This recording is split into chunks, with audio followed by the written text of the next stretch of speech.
कल मैं मैडम से बात कर रहा था हिजो सर चाहिँ उहाँसँग विषयमा कुरा गर्दै हुनुहुन्थ्यो और मैंने कहा कि सर आप एक बहुत अच्छा सा ट्रांसलेट करते हैं, बहुत अच्छा सा अनुवाद करते हैं। र उहाँले भन्दै हुनुहुन्थ्यो र मैले राम्रो तरिकाले अनुवाद गरिदिएँ भनेर भन्नुहुन्थ्यो। नेपाली में बात करना एक बात है, अब नेपालीमा कुरा गर्नु भनेको एउटा कुरा हो लेकिन अनुवाद करना बहुत बहुत मुश्किल, र अनुवाद गर्नु चाहिँ अलिक कठिनै पर्छ क्योंकि दिमाग मेरा होता है और मुंह उनका होता है। किनभने एकजनाको दिमाग हुन्छ हैन, बोल्दिनु अर्कोको हुन्छ नि त।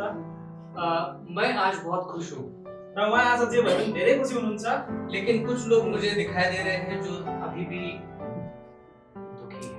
र कतिजना चाहिँ यस्तो उहाँले देखिरहनु भएको छ, अझै पनि कस्तो दुखी तरिकाले बसेको उहाँले अनुहार पारेको जस्तो गरेर बसिरहनु भएको छ। सुबह यहाँ से निकले तो खुशी खुशी निकले, अघि जाँदा चाहिँ मैले एकदम खुसी अनुहार भएर जानु भएको थियो, लेकिन आते समय थोड़ा दुखी। र आउँदाखेरि के भयो उहाँहरूको अनुहार अलिक दुखी देखिन्छ। इस दुख में भी मैं खुशी मना रहा हूँ, तर त्यही दुःखमा पनि उहाँ चाहिँ खुसी नै मनाइराख्नु भएको छ। क्योंकि आज हमारी बहन अनुष्का ने बड़े ही मुसीबत का सामना करते हुए भी यीशु मसीह को अपनी जिंदगी में जीत हासिल कर। किनभने आज यहाँ बहिनी अनुष्काले चाहिँ एकदम उहाँलाई कठिन पर्यो, त्यहाँनिर उहाँको खुट्टाको समस्या भयो र पनि उहाँले एउटा जीवनको सबैभन्दा ठुलो काम गरेकी छिन्। मैं ही खुश नहीं हूँ, परमेश्वर स्वर्ग में और उसके स्वर्गदूत आज खुशी मना रहे हैं, ऐसा परमेश्वर का वचन कहता है। र परमेश्वरको वचनले भन्नुहुन्छ स्वर मात्रै कहाँ खुसी हुनु भएको र आज त स्वर्गदूतहरू परमेश्वर पनि धेरै खुसी हुनु भएको छ। आज फिर एक बार शैतान उनके जिंदगी में हार मान चुका है। र आज बहिनी अनुष्काको जीवनमा साथै उहाँको उहाँहरूको जीवनदेखि अब शैतान हारिसकेको छ। धन्य है वो माता पिता जिन्होंने ऐसी बेटी को जन्म दिया। र आमा बुवा अभिभावकलाई उहाँ धन्य भन्दै हुन्छ जसले ती नानीहरूलाई जन्म दिनुभयो। ये हम सब लोगों के लिए एक गवाही है कि कितनी भी मुसीबत क्यों ना आए, हमें यीशु मसीह का साथ देना। हामी सबैजनाको लागि एउटा ठुलो साक्षी हो कि जति पनि समस्या हाम्रो जीवनमा किन आओस् हामी प्रभु यीशुको सहायता दिनुपर्छ। मैंने कुछ लोग ऐसे देखे हैं जो बपतिस्मा के हौदी के पास पहुंचते हैं और वहां से वापस लौटते हैं बिना बपतिस्मा। उहाँले यस्तो व्यक्तित्वहरू देख्नु भएको छ कि उनीहरू बत्तिसमा गर्न एकदमै झन्डै तयारै भइसक्यो तर पनि निर्णय नगरेर पछाडि परेको देख्नु भएको छ। लेकिन आज वो भले ही उनकी बेटी है, बेटी थी, लेकिन आज वो परमेश्वर की बेटी हो। र परमेश्वरको उहाँ वास्तवमा त छोरी थिए हैन, तर पनि आज चाहिँ झन् उहाँको स्वर्गीय राज्यकै छोरी भएकी छिन्। परमेश्वर आप सभी को और विशेष रूप से अनुष्का को आशीर्वाद दे। तपाईहरु सबैजनालाई विशेष गरी बहिनी अनुष्कालाई परमेश्वरले धेरै आशीष दिनु भएको होस्। आज का वचन सुनने से पहले फिर एक बार परमेश्वर से विनती करेंगे कि वो हमें अगुवाई करें। वचन सुन्नुभन्दा अगाडि फेरि पनि आज परमेश्वरसँग अन्त बिन्ती गर्नेछौँ ताकि उहाँले अगुवाई दिनु भएको होस्। प्रार्थना में जाएं। र प्रार्थना गर्नेछौँ। हमारे स्वर्गीय पिता, हाम्रो स्वर्गीय बुवा, आज आपका हम धन्यवाद करना चाहते हैं। तपाईलाई आज हामी धन्यवाद दिन चाहन्छौँ। शुक्रिया अदा करना चाहते हैं यहोवा कि भले ही देरी से लेकिन आज फिर एक बार आपके चरणों में इकट्ठा हुए हैं। परमेश्वर बुवा, हामी तपाईलाई धन्यवाद दिन चाहन्छौँ। बुवा, आज हामी अलिक ढिलो भयौँ तर पनि तपाईले हामीलाई फेरि पनि भेला गराउनु भयो। लेकिन उससे ज्यादा हमारे मन में ये खुशी है कि आज आपके स्वर्ग में आनंद हुआ है, क्योंकि आपका एक बच्चा आपके पास, आपके करीब और आपको स्वीकार कर चुका है। प्रभु, आज स्वर्गमा यति रमाइलो भएको छ कि आज तपाईको ती छोरीहरू तपाईको स्वर्ग राज्यको उहाँको निर्णयको निम्ति ती छोरीहरू तयार भएकी छिन्। भले ही उसको शारीरिक तौर पर थोड़ा बहुत दर्द हो रहा हो, हो प्रभु, यहाँनिर एकजना छोरीलाई खुट्टामा उहाँलाई शारीरिक रूपले दुःख भयो, लेकिन उसका जो मन है, उसका जो अंतकरण है वो आपके पास है। तर ती मुनुको मन र उसको अन्तस्करण तपाईको चरणमा छ। यहोवा, हम शारीरिक तौर पर नहीं देखना चाहते, आत्मिक तौर पर इस खुशी में शामिल होना चाहते हैं। परमपिता, आज हामी शारीरिक रूपले हैन तर हामी आत्मिक रूपले हामी तपाईसँग सामेल हुन चाहन्छौँ। प्रार्थना करते यहोवा कि हम इस पवित्र विधि में जो प्रभु भोज है उसका हिस्सा लेते समय हमें उसकी तैयारी में आप मदद कीजिए। परमेश्वर बुवा, तपाईले दिनुभएको यो पवित्र विधि प्रभु भोजको यो जुन विधि छ प्रभु, त्यसमा हामीलाई तपाईले तयार बनाउनु दिनुभएको होस्। आज का वचन के ऊपर आशीष बरसाए ताकि वो वचन हमारी तैयारी करे। आजको वचनमाथि तपाईको प्रशस्त आशीष होस्, त्यसले हामीलाई तयार बनाउन मद्दत गरोस्। यहाँ के बाद का समय हमारा अध्ययन और सब कुछ आपके हाथों में सौंपते हैं प्रभु, यो समय अब जति पनि अध्ययन छ हामी तपाईकै चरणमा ल्याउन चाहन्छौँ और ये विनती यीशु मसीह के नाम में मांगते हैं। किनभने यो अन्त बिन्ती प्रभु यीशु ख्रीष्टको नाममा मागेको छौँ। आमीन।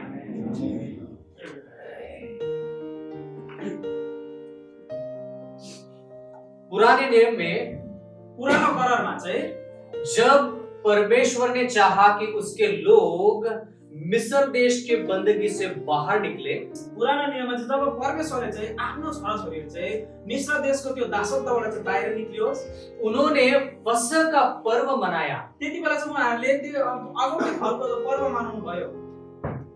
और वह फसह का पर्व मनाते समय उन्होंने जल्दबाजी में वो फसह का पर्व मनाया। अनि त्यो जुन चाड चाहिँ उहाँहरूले मनाउनु पर्थ्यो नि त्यति बेला चाहिँ त्यो चाहिँ एकदम हतार गरेर एकदमै ढिलो गरेर होइन, एकदम हतार तरिकाले त्यो पर्व मनाउनु पर्ने। उन्होंने कमर कस के हाथ पैरों में जूते पहनकर लाठी लेकर खाना खाया, क्योंकि वो तुरंत मिस्र से बाहर निकलना है। उहाँहरूले खुट्टामा जुत्ता बाँधेर कमरमा पेटी लगाएर लौरो रेडी पारेर ताकि यात्रामा गएको जस्तै तरिकाले उनीहरूले त्यो पर्व चाहिँ मनाएको थियो। कभी आपने खड़े खड़े खाना खाया है? तपाईहरुले कहिले उभि खाना खानु भएको छ? मेरा भाई पुणे में रहता है उहाँको भाइ या दाजु पुणेमा बस्नुहुन्छ और कभी कभार उसको नाश्ता खाने में कभी कभार देरी हो जाती है, तो वो कपड़े पहने जो वो खाना है वो खाना जल्दी से खाकर ऑफिस चला जाता है। र अफिस कार्यालय जानु पर्दाखेरि चाहिँ उहाँको भाइ चाहिँ कहिले काहीँ ढिलो हुन्छ भने लुगा लाइरहेको बेलामा नै कपडा हतार खाना खाएर अफिसतिर जान्छ। लेकिन इन लोगों को कौन सी चीज की पड़ी है, हम इस बंदगी से कब निकले? र उहाँहरूलाई चाहिँ के को हतार थियो भन्दाखेरि चाहिँ हामी यो दासत्वबाट कहिले निक्लुला भन्ने चाहिँ उहाँहरूको एउटा हतार थियो। वही बात उन्होंने सालों साल निभाई र उहाँहरूले नै त्यो एकदम धेरै वर्षदेखि उहाँहरूले त्यो मनाइरहनु भएको थियो। और नए नियम में जब यीशु मसीह आए, तर जब नयाँ करारमा प्रभु यीशु ख्रीष्ट आउनु भयो, उसके चेलों ने यीशु मसीह से कहा कि ये फसह का पर्व हम कहाँ पर बनाएंगे, आप बताइए। र त्यति बेला प्रभु यीशु ख्रीष्टको चेलाहरूले भन्नुभयो कि हामी यो फलको पर्व चाड चाहिँ कहाँ मनाउने छौँ, तपाईले भन्नुहोस् भनेर भन्नुभयो।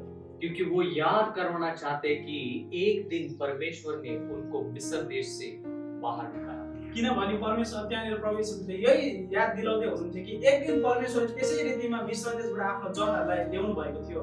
तो यीशु मसीह ने कहा कि एक जगह पे जाओ, वहां पर हम तैयारी करें। अनि त्यसपछि ल एउटा ठाउँमा जानुपर्छ, त्यहाँ गएर हामी यो पर्वको लागि तयार हुनेछौँ भन्नुभयो। मत्ती उसका 26वां अध्याय और 19 र मत्ती 26 अध्यायको 19 पद 19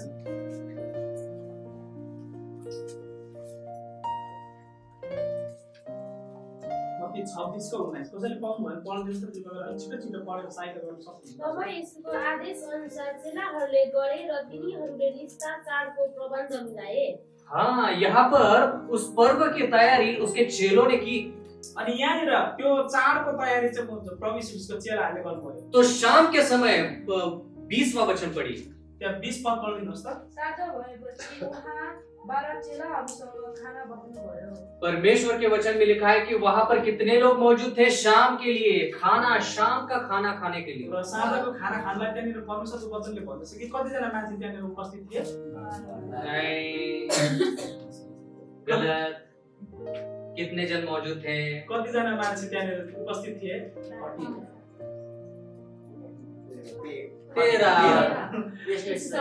12 चेले और यीशु मसीह।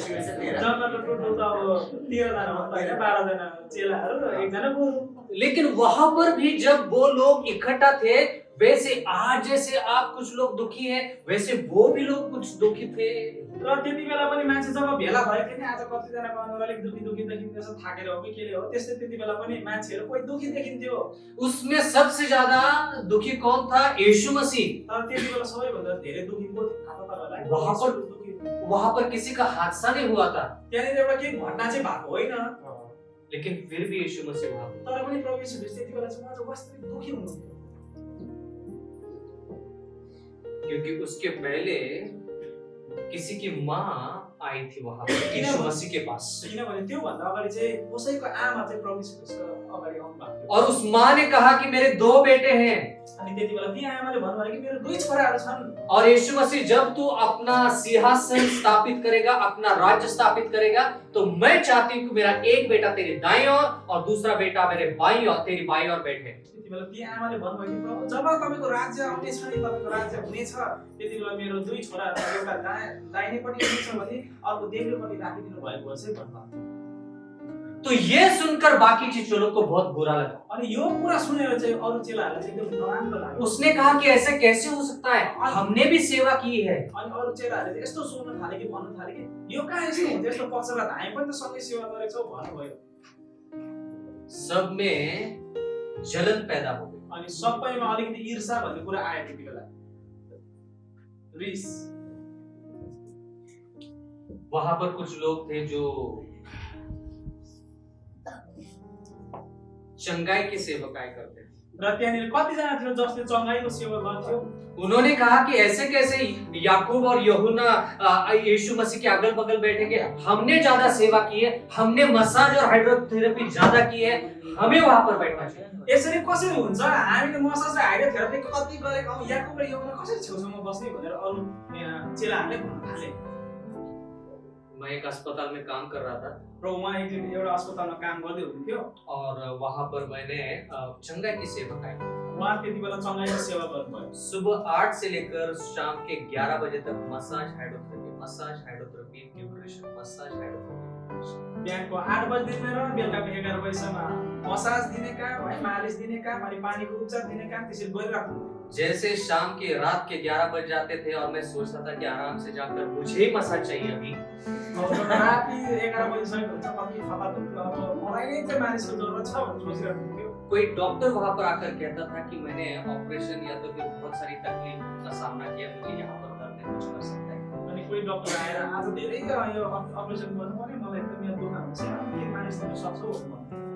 परमेश्वर के वचन में लिखा है कि जब हम परमेश्वर की सेवा ज्यादा करते हैं तो कभी कभार ऐसा हो जाता है कि हमें लगने लगता है कि परमेश्वर के पास वाला इंसान मैं नहीं होना चाहिए। र कहिलेकाहीँ हामी परमेश्वरको सेवाकाई गर्दाखेरि यस्तो लाग्छ कि मैले यति धेरै सेवा गरेको छु, यति धेरै दुःख कष्ट उठाएको छु कि परमेश्वरको नजिकमा त मैले पनि केही त पाउनै पर्छ, मै हुनुपर्ने है, त्यहाँ त म अचम्मै काम गर्छु भन्ने लाग्छ। उस 12 में से कुछ लोग थे जो प्रचारक थे, बहुत अच्छे प्रचारक थे, बहुत परमेश्वर यीशु मसीह के साथ उन्होंने सेवा की। त्यो 12 जना मध्ये कोहीजना यति असल प्रचारकहरू थिए, उनीहरूले यति असल तरिकाले प्रचार गर्थे कि उनीहरूले पनि त्यस्तै सोच्थे।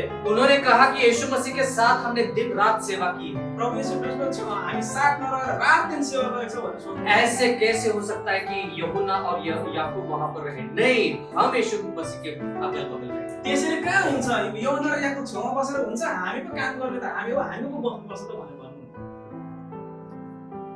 कुछ लोग वहां पर थे जिन्होंने बहुत सारी किताबें पढ़ी।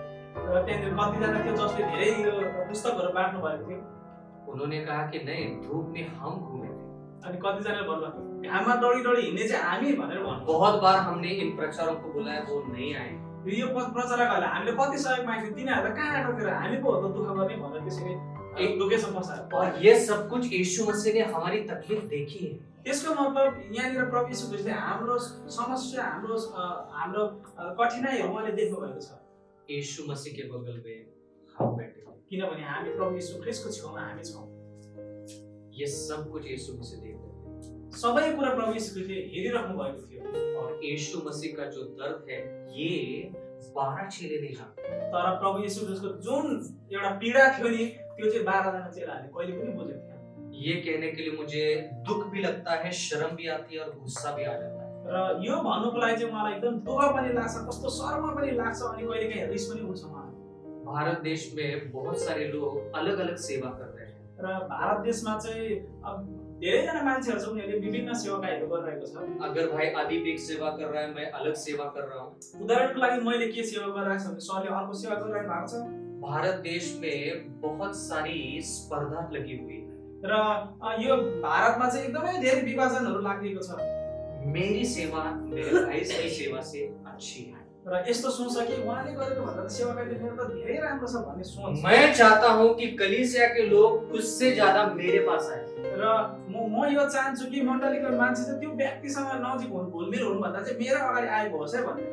मैं परमेश्वर का वचन इनसे ज्यादा जानता हूँ। किनभने त्यो व्यक्ति भन्दा त परमेश्वरको वचन पोख्दा त म पो छु त भन्ने सोचिन्छ। और बहुत सारे लोग इनके पास भी नहीं जाते, मेरे पास भी नहीं आते, किसी और के पास चले जाते। तर धेरैजना मान्छे चाहिँ ना मैले सोचेको, मैले कुरा गरेको व्यक्तिकोमा जान्छ, ना मेरोमा आउँछ, तर अरूकोमै जानुहुन्छ। यीशु मसीह 2000 साल पहले ही दुखी नहीं थे, आज भी दुखी है। 2000 वर्ष अगाडि मात्र प्रभु येशू ख्रीष्ट दुखी हुनुहुन्थेन, आज पनि उहाँ दुखीमै हुनुहुन्छ। और जब प्रभु वो जाता है, दोनों सेवक वहां पर आकर बड़ी बड़ी बातें करते र त्यति बेला जब प्रभु हुनुहुन्छ, दुईटा सेवक आएर त्यहाँनिर त्यसरी ठुल्ठुलो कुरा गर्नुहुन्छ। हैं। भाई और बहनों, परमेश्वर का वचन कहता है कि यीशु मसीह उनको बताने वाले थे कि बहुत जल्द मैं आपके बीच में से निकलने वाला हूँ। तर प्रभु यीशु ख्रीष्टले त्यहाँनिर त के भन्नुमा लाग्नु भएको थियो भन्दाखेरि म त अब चाँडै तिमीहरूको झुण्डबाट त म जाँदैछु भन्नुभयो। लेकिन वो चेले अपनी ही धुन में अपनी ही फिक्र में लगे हुए थे।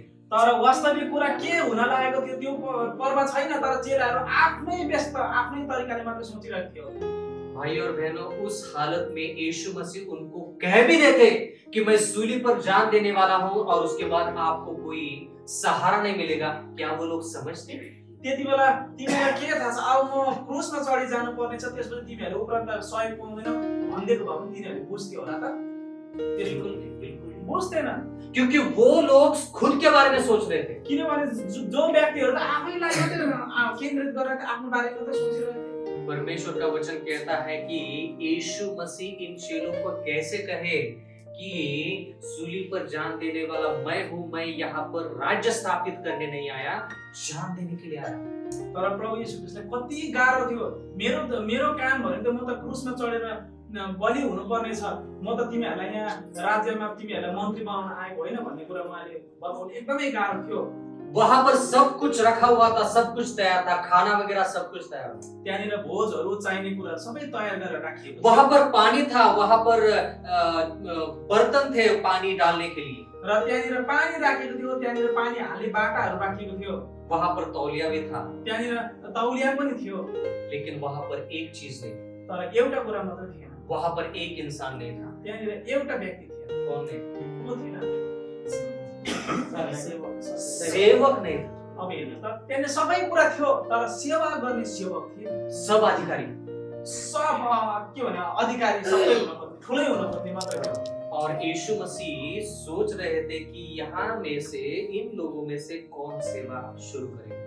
र अब प्रभु येशूले के चाहना गर्नु भएको थियो, त्यहाँनिर सबैजना गुरु नै हुनु खोज्ने भइरहेको थिएन, यहाँबाट चाहिँ सेवक को हुनेछ त भनेर। भाई और बहनों, किसको ज्यादा महत्व मिले ये सोचना बंद करके अगर हम सेवा करना शुरू करेंगे तो बहुत सारे लोग मसीह में जी जाएंगे। दाजुभाइ दिदीबहिनी हो, हामीले याद गर्नुपर्ने कुरा हो, मलाई कति महत्व मिल्छ भन्ने कुरा नसोची जब हामी काम गर्छौँ नि, तब धेरैजना मान्छेहरू प्रभु येशूको साथ पुग्नेछन्। वहां पर एक रीति रिवाज हुआ करता था यरूशलेम में, त्यहाँनिर एउटा परम्परा हुने गर्थ्यो यरूशलेममा। जो भी वहां पर मेहमान आता है, वहां के लोग, वहां के रहवासी उन मेहमानों की पैर धोते थे। त्यहाँनिर एउटा यस्तो परम्परा थियो, विधि थियो हैन, जब जो पनि अतिथि पाउन आउनुहुन्थ्यो उनीहरूको खुट्टा धुने चलन थियो। लेकिन ये 12 चेले जो है, ये 12 चेले आराम से बैठे हैं, इनको कोई फिक्र नहीं है, उनको सिर्फ लगा हुआ है कि यीशु मसीह के बगल में कौन बैठेगा। र तर त्यहाँनिर 12 जना चेलाहरू त थियो, उनीहरूलाई त्यो कुराको वास्ता थिएन, तर प्रभु येशू ख्रीष्टको छेउमा चाहिँ नजिकमा चाहिँ को बस्न पाउने त्यसको लागि मात्र उनीहरू दौड्दै थिए। सवाल पूछ रहा हूँ, सोच समझकर जवाब दें। तपाईहरुले एकदम जानेर बुझेर उत्तर दिनु होला, मैले प्रश्न सोध्न लाग्छु। यीशु मसीह के बगल में दाईं तरफ और बाईं तरफ कौन बैठा होगा? त्यसो भए प्रभु येशू ख्रीष्टको छेउमा दाहिनेपट्टि र देब्रेपट्टि चाहिँ त्यहाँनिर को बसेको हुन्छ होला?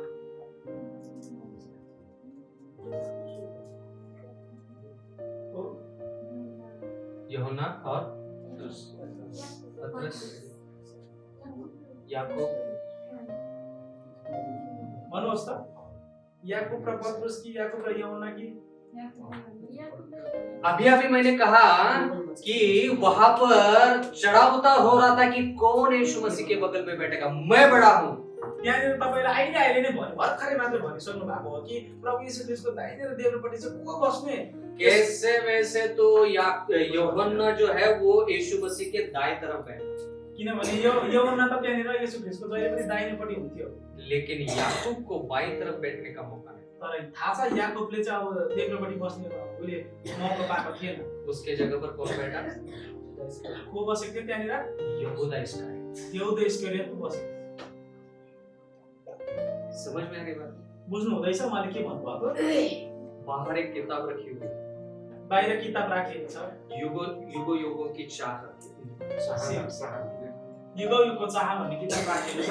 उस किताब में अगर आप पढ़ोगे सेवक के सेवक, र र त्यहाँनिर सेवकको सेवक चाहिँ कस्तो छ भन्ने कुरा त्यहाँनिर लेखिएको छ। उस अध्याय में हम जानेंगे कि वो उन चेलों के बारे में नहीं, हम लोगों के बारे में बात कर रहा है। तर त्यो त्यहाँनिर हामीले पढ्दाखेरि जान्दैछौँ कि त्यो 12 चेलाको बारेमा होइन, तर हाम्रो बारेमा त्यहाँनिर लेखिएको छ, सेवकको सेवक भन्ने लेखिएको छ। तो यीशु मसीह को बहुत दुख लगा कि मैं यहाँ पर मेरी जान पे तुली हुई है और इन लोगों को पड़ी है कि कौन बड़ा है। त्यति बेला प्रभु येशू ख्रीष्टलाई यति धेरै दुःख लाग्यो कि म अब आफ्नो ज्यानको बाजीको कुरा छ, तर यिनीहरूलाई आफू नै महान हुने कुरा सोचिरहेको छ भनेर। ये 12 लोग पूरी दुनिया में परमेश्वर का वचन फैलाएंगे। अब त्यसो भए त्यो 12 जनाले संसारभरि नै परमेश्वरको वचन फैलाउनु हुन्छ त? भाई और बहनों, परमेश्वर के वचन में लिखा है वैसी स्थिति आज इस समय वैसी की वैसी। दाजुभाइ दिदीबहिनी हो, त्यो परमेश्वरको वचन चाहिँ आज जुन बेला लेख्नु भएको थियो त्यो आज हाम्रो यो वर्तमान संसारमा त्यस्तै छ। कुछ समय बाद रुकने के बाद यीशु मसीह खुद उस भोजन से उठते हैं, तौलिया लेते हैं, पानी लेते हैं। तर केही समयपछि अब यसरी विचार गरिसक्नु भयो हैन, अनि त्यसपछि उहाँले तौलिया बेल्नुहुन्छ, अनि बाका टिप्नुहुन्छ, पानी ल्याउनुहुन्छ और कहते हैं कि जो मेरे साथ बैठा हुआ है, जो सोचता है कि वो सबसे बड़ा है, उसका ही पैर मैं पहले धोऊंगा। र मेरो छेउमा बसेर जो चाहिँ सबैभन्दा ठुलो म प्रभु येशू ख्रीष्टको दोस्रो स्थानको व्यक्तित्व हो भन्ने सोच्छ भने त्यही व्यक्तिको म खुट्टा धोन्छु भनेर प्रभु येशू। इसलिए यीशु मसीह ने पहला अगर पैर किसी का धोया तो वो है यूदा इस्करियोती। त्यसो भए सबैभन्दा पहिला कसको गोडा धुनु भयो भन्दाखेरि त्यो मानिसले एउटा इस्करियोती। तू सबसे बड़ा होना चाहता है ना, मैं तेरे पैर धोकर तुझे बताऊंगा कि तेरी असली। प्रभु येशू ख्रीष्टले यही कुरा दर्शाउँदै हुनुहुन्थ्यो कि तिमीले सबैभन्दा महान हुनु खोज्छौ हैन, तिम्रो वास्तविकता के हो भनेर चाहिँ देखाउन प्रभु येशू ख्रीष्टले उसले एक प्रचारक, बहुत अच्छा प्रचारक जूम मीटिंग पर एक प्रचार नहीं कर रहा था, एक बातचीत हो रही थी काफी लोगों के साथ। वो आत्मिक सम्मेलन नहीं, एउटा आत्मिक सम्मेलन चाहिँ होइन, एउटा प्रचारक चाहिँ जुम मिटिङमा चाहिँ उहाँले चाहिँ वार्तालाप कुराकानी गर्नुभयो। और वहां पर कुछ ऐसी बातचीत हो गई सब लोगों के बीच में कि ये प्रचारक का मुंह खुल गया और उसने बहुत सारी गलत बातें लोगों के बारे में बताया। गलत मतलब सही बातें, लेकिन बोलनी नहीं चाहिए सब लोगों के बीच में, बोल दी उसने। तर अब यसरी बोल्ने क्रम जारी थियो हैन, त्यति बेला चाहिँ एउटा प्रचारकले चाहिँ गलत कुरा छ हैन, तर धेरै जनसमूहमा चाहिँ भन्नु हुन्थेन हैन, तर उहाँले त्यो कुरा उहाँको मुखबाट निस्कियो। और लोग सोचने लगे कि अरे ये प्रचारक है, परमेश्वर का वचन बोलता है और ये ऐसी ऐसी बातें कह रहा है।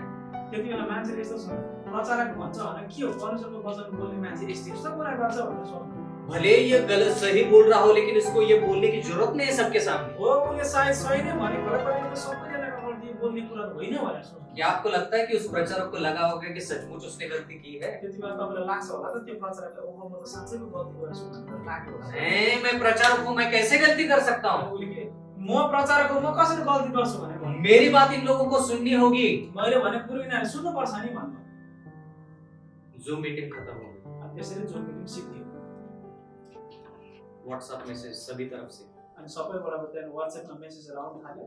आप ऐसी बात लोगों से नहीं कह सकते। हामी यसरी मान्छेहरूलाई यस्तो तरिकाले भन्न सक्दैनौँ। परमेश्वर से आप माफी मांगिए। हामी परमेश्वरसँग माफ माग्नु पर्ने हुन्छ। पूरी रात वो प्रचारक नहीं सुना, अनि त्यसपछि त्यो प्रचारक रातभरि सुन्नु भयो, पूरा दिन प्रचारक नहीं सुना। अनि दिनभरि पनि सुन्नु भएन।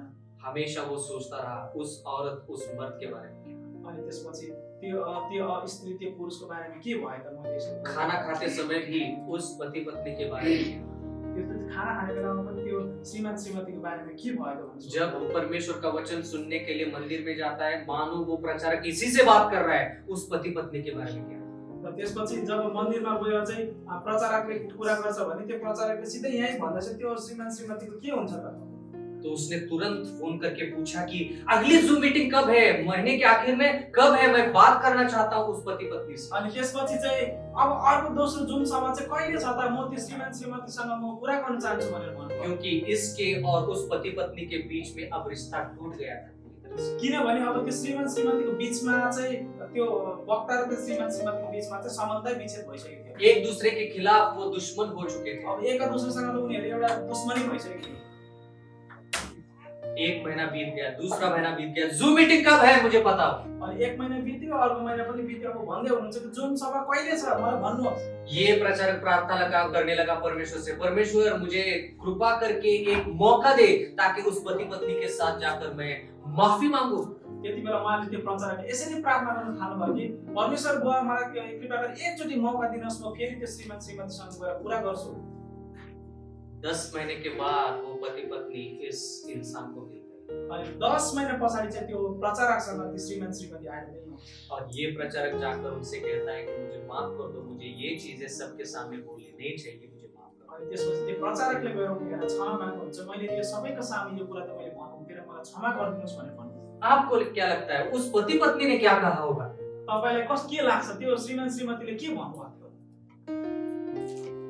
तपाईलाई के लाग्छ? क्या उन्होंने कहा होगा अच्छा हुआ कि तूने अब पाप की कबूली किया, हम सबके सामने तुम्हारा भांडा फोड़ देंगे। ल ठीक छ तपाईले हाम्रो पापको बारेमा कुरा गर्नु भएन, अब ठीक छ हामी सबैको सामु तपाईको भण्डाफोर गरिदिन्छौँ भन्नु। नहीं, उन्होंने कहा हमने भी गलती की, हमने भी तुम्हारे बारे में बहुत कुछ गलत कहा, हमें भी माफ करो। अनि त्यतिबेला के भन्नु थाहा छ? होइन गल्ती तपाईबाट मात्रै भएको होइन, हामीले पनि तपाईको विरुद्धमा धेरै गल्ती गरेको छौँ, हामीलाई पनि क्षमा गरिदिनुहोस् है भन्नु।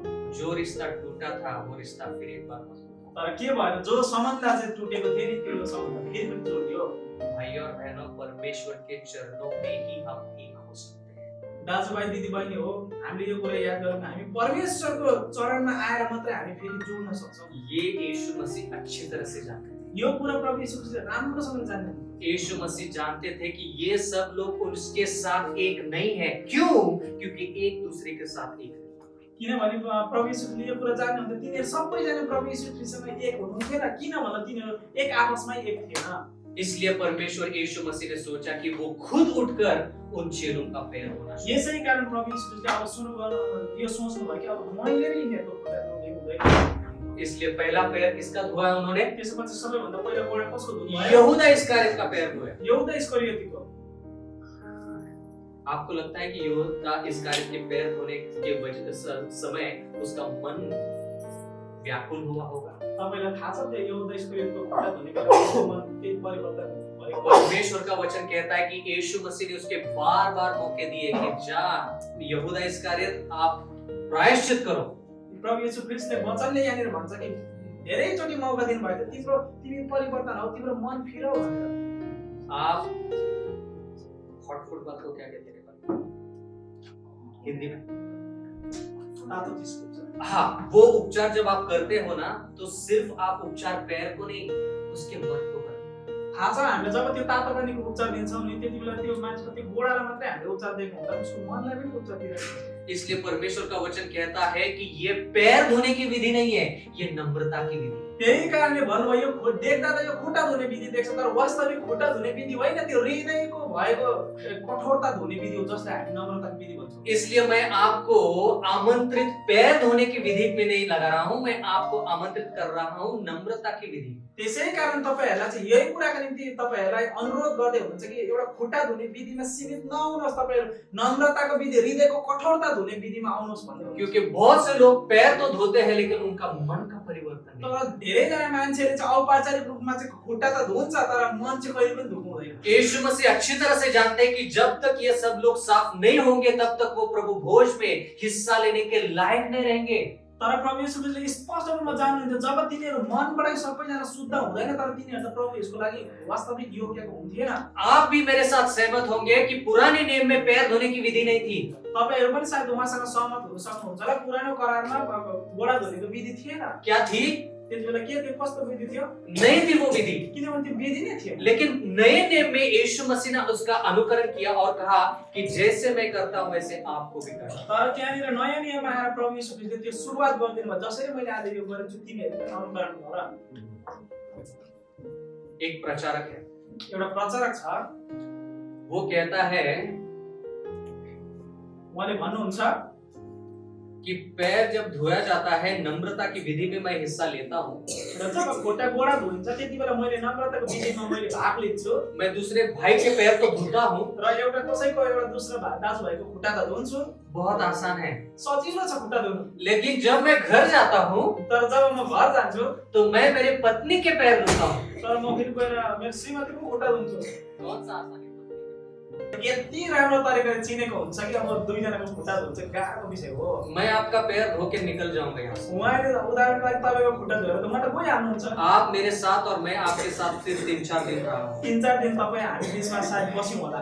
लेकिन पति और पत्नी के बीच में जो रिश्ता होता है वो रिश्ता हर चीज उनको पता रहती है, और जब वो पति उसका पैर धोएगा तो वो जानती है कि उसने क्या गलती की। तर जब अब श्रीमान श्रीमतीलाई त हरेक कुरा थाहा हुन्छ होइन, तर जब उसको खुट्टा धोने एका दुसराको खुट्टा धोइन्छ तर थाहा हुन्छ कि उसको कमजोरी के छ, गल्ती के गरेको छ भन्ने कुराहरू। भाई और बहनों, नम्रता की विधि में हिस्सा लेने के लिए पूरी तरह से नम्र होना चाहिए, हलीम होना चाहिए। दाजुभाइ दिदीबहिनी हो, यो नम्रताको विधिमा हामीले भाग लिनुको भन्दा अगाडि चाहिँ हामी पूर्ण रूपले हामी सिद्ध हुनुपर्छ। हमारे जो भी फर्क है सोचने में, विचार करने में, काम करने में, वो फर्क अलग रखकर हमें यीशु मसीह में एक होना है। हाम्रो जुन सोच्ने, काम गर्ने हैन, जे पनि गर्नेमा हाम्रो एउटा जुन एउटा छुट्टै एउटा सोच छ नि, त्यो चाहिँ हामीले प्रभु यीशु ख्रीष्टमा एक पार्नुपर्ने छ। यीशु मसीह ने जब उनके पैर धोए तो यीशु मसीह ने कहा कि अब आप लोग साफ हो। जब यीशु ख्रीष्टले उनीहरूको खुट्टा धोइदिनु भयो, त्यसपछि अब तिमीहरू शुद्ध सफा भयो भनेर भन्नुभयो। इसलिए भाई और बहनों, आज परमेश्वर आपको आमंत्रित करता है। यसै कारणले दाजुभाइ दिदीबहिनी हो, तपाईहरु आज परमेश्वरले बोलाउनुहुन्छ। यीशु मसीह कहता है प्रभु यीशु ख्रीष्ट भन्नुहुन्छ उसके वचन में, उहाँको वचनमा, जैसे 2000 साल पहले यहूदा इस्करियोत था, बिल्कुल वैसे हर एक बंदगी में यहूदा इस्करियोत था। र आजभन्दा 2000 वर्ष अगाडि जसरी यहूदा इस्करियोत थियो, जुन एउटा दासत्वमा थियो हैन, त्यही अवस्थामा आज हरेक व्यक्तिहरू पनि छन्। लेकिन यीशु मसीह ने जैसे यहूदा इस्करियोत को स्वीकार करके उसको मौके दिए, बिल्कुल वैसे ही आज हमें हमारे भाई और बहनों को मौका देना चाहिए। तर यहाँनिर हामीले बुझ्नुपर्ने कुरा चाहिँ के छ भन्दाखेरि यहूदा इस्करियोत कस्तो छ, उसको मनमा के छ भन्ने कुरा जान्दा पनि प्रभु यीशु ख्रीष्टले त्यति बेला मौका दिनु भएको थियो भने आज तपाईँ र हाम्रो अवस्था त्यस्तै हुन सक्छ, हामीलाई पनि त्यही मौका दिइराख्नु भएको छ। मैं आपसे सवाल पूछना चाहता हूँ, वो लोग यहाँ पर नहीं आएंगे तो जाएंगे कहाँ? त्यसो भए ती व्यक्तिहरू तपाईलाई प्रश्न गर्न चाहनुहुन्छ कि यहाँ आएर भने चाहिँ जाने कहाँ हो त? कौन उसको मदद करेगा? को गएर उहाँहरूलाई सहयोग गर्ने त? भाई और बहनों, अगर आपको एक दूसरे के घर जाकर माफी मांगने की इच्छा नहीं है तो ये जगह है, यहाँ पर आप अच्छी तरह से माफी मांगकर एक दूसरे के साथ समेट सकते हो। दाजुभाइ दिदीबहिनी हो, मण्डलीमा सायद हामी एक दुसराको घरमा गएर हाम्रो एक दुसराको बीचमा भएको मनमुटावको निम्ति माफी माग्ने जान सक्दैनौँ भने यो एउटा असल समय हो, हामी यति बेला माफी माग्न सक्छौँ। इसलिए ये मौका मत गवाइए। त्यही कारणले गर्दा यो सुवर्ण अवसर हामीले नगुमाऊ। मैंने बहुत सारे लोग देखे जो कहते हैं कि मेरी मन की तैयारी नहीं हुई इसलिए मैं प्रभु भोज में हिस्सा नहीं लिया। मैले धेरैजना मान्छेलाई भेट्नु भएको छ है, मेरो मनबाट म तयार छैन, त्यही कारण यो पालि म भाग लिदिनँ भनेर। भाई और बहनों, आप परमेश्वर के वचन से जानिए कि ये मौका आपको दिया है और आपको तैयारी करनी ही है। हामी परमेश्वरको वचनबाट जानौँ कि सबैजनाले परमेश्वरले हामीलाई मौका दिनु भएको छ भने हामीले तयारी गर्नै पर्ने हुन्छ। क्योंकि यहूदा इस्करियोत उस वक्त भी था और आज भी है। किनभने यहूदा इस्करियोत त्यति बेला थियो भने आज पनि छ। यहूदा इस्करियोत वहां पर भी खोया था, आज भी खो सकता है, इसलिए आखिरी मौका है। किनभने यहूदा इस्करियोतले त्यति बेला पनि त्यो मौका गुमाएको थियो भने आज हामीले पनि मौका गुमाउन सक्छौँ। थोड़ी आगे की बात कर रहा हूँ, माफ कर देना। र अझै अगाडिको कुरा गर्नुभयो, तपाईहरुले क्षमा गर्नु होला। हो सकता है कि प्रभु भोज लेने के बाद हम में से कुछ लोग गुजर भी जाए।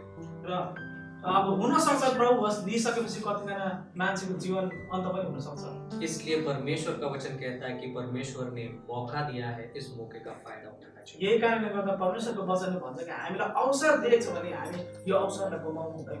ये मौका बार-बार आपको नहीं मिलेगा। किनभने यो सुवर्ण अवसर हामीलाई घरि आउँदैन।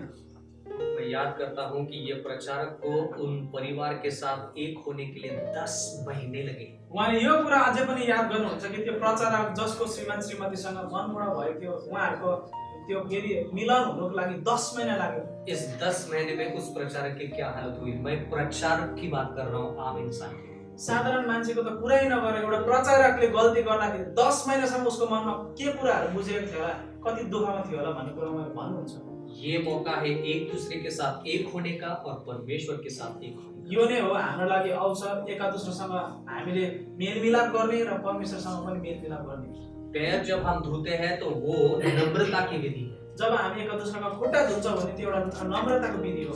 उसका मतलब है हम एक दूसरे के साथ एक हो जाते हैं। त्यसको मतलब हामी एक दुस्रासँग एक हुन्छौँ। और जब हम प्रभु भोज में हिस्सा लेते हैं तो हम सब लोग यीशु मसीह में एक हो जाते हैं। तब त्यसपछि त्यो गरिसकेर जब प्रभु भोजमा हामी सहभागी हुन्छौँ भने हामी प्रभु येशू ख्रीष्टसँग एक हुन्छौँ। इसलिए मैं आप सब लोगों से विनती करता हूँ, यसै कारण हामी सबैजनालाई उहाँले अनुरोध गर्नुहुन्छ, जब आप पैर धोने की विधि में, नम्रता की विधि में जाओगे, जब तपाईहरु गोडा धुने नम्रताको विधिमा जानुहुन्छ, हमें सब लोगों को आत्म परीक्षण करना होगा। हामीले सबैजनालाई हाम्रो मन कस्तो छ भन्ने कुराले जाँच्नु पर्ने हुन्छ। पहले करन्थियों की किताब उसके 11वें अध्याय में लिखा है कि आत्म परीक्षण करके ही प्रभु भोज में हिस्सा लेना। र पहिलो कोरिन्थियो 11 अध्यायमा त्यहाँनिर लेखेको छ कि आफूले आफूलाई सही छु या छैन भनेर जाँचेर मात्रै प्रभु भोज लिनु होला भनेर। क्योंकि हम किसी और का मन नहीं जानते, किनभने एक दुसराको मन हामी जान्दैनौँ। इसलिए हमें खुद के मन का परीक्षण करना है। यसै कारणले गर्दाखेरि म यसको निम्ति तयार छु कि छैन, ठिक छु कि छैन हामीले जाँच्नु पर्ने हुन्छ। इसलिए मैं आप सभी लोगों को आमंत्रित करता हूँ यसै कारण उहाँले सबैजनालाई अनुरोध गर्न चाहनुहुन्छ कि आप आत्म परीक्षण करने के लिए इस नम्रता के विधि में हिस्सा लीजिए। तपाईहरु आफूले आफूलाई जाँच्नुको लागि म कस्तो छु, मेरोमा के छ भन्ने कुराको लागि बुझ्नलाई यो प्रभुको विधिमा तपाईहरु और जब हम ऐसा करेंगे, तर जब हामी यो गर्छौं, परमेश्वर का वचन कहता है कि हम प्रभु भोज में हिस्सा लेने के लिए तैयार हो जाएंगे। त्यसपछि हामी त्यो गरे बापत हामी प्रभु भोजमा भाग लिन निम्ति हामी तयार हुन्छौं। परमेश्वर आप सभी को आशीष